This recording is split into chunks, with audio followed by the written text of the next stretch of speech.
Welcome back to the Texas music scene. We got the lowdown on the creative album making process from Shinyribs on the band's 2019 record, Fog and Bling. Here are some of the highlights from that conversation. Burn all your maps, backwards hats, fog and bling. Oh, sing it right, set it light on a wing. Oh, Sing It Right. That's the opening track. Now, that was a tricky song because it's an insane song, really. I mean, it's one of those, this is truly one that I recorded in my shed, and I just made it up as I went. So the structure is crazy. Musically, it's just some odd things going on. But it's got a great spirit about it, and we sort of turned it into this beast of a song. And I start off with the Breaker 19. We got a big old country boy down here on I-10. Says he's in a band called Shinyribs. Come back.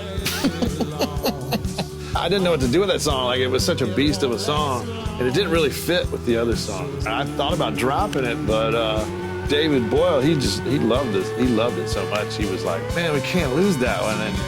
And then he came up with the idea. He's like, you know what Bob Dylan said? He said, if you have a song that doesn't fit on the record, put it first. And so he put it first in the sequence, and it totally worked. I was like, Bob Dylan, he knows a few things, man. I'm gonna check out that Bob Dylan guy sometime. I bet he's pretty good.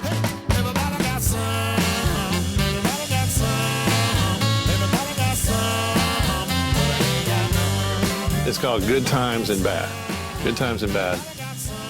And that is totally, in my mind, it's not literally, but it's mostly about my first band I was in out of Louisiana called the Picket Line Coyotes. And those guys, Dave Green, Joey Percival, Rob Bernard, we were tight, man. We were brothers, and loved those guys. And that song kind of, to me, it captures the spirit of the Coyotes, and that's kind of what it's about.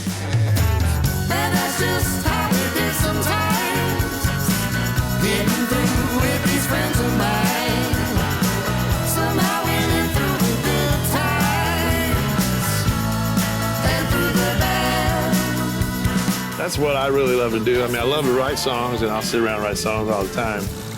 But then when it comes, like, I find a song that I really love, then I'll go out in the shed there, and I will arrange the song. And that means I'll play the drums, I'll play the bass, the guitar, and keyboards, and like the basic stuff, you know, the core stuff of the song, and then play around with how it's structured, add parts, you know, and then it sort of reveals itself. It's like sculpture in a way, to me, arranging a song.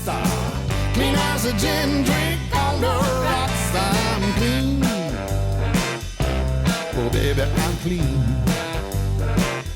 And so when you do your own home studio, you sort of fall in love with yourself. It's kind of creepy and kind of weird, but that's what we do, you know. It's sort of like playing make-believe. I go out in that shed, and I'm in a make-believe world, and I just make up these songs, and I live in them.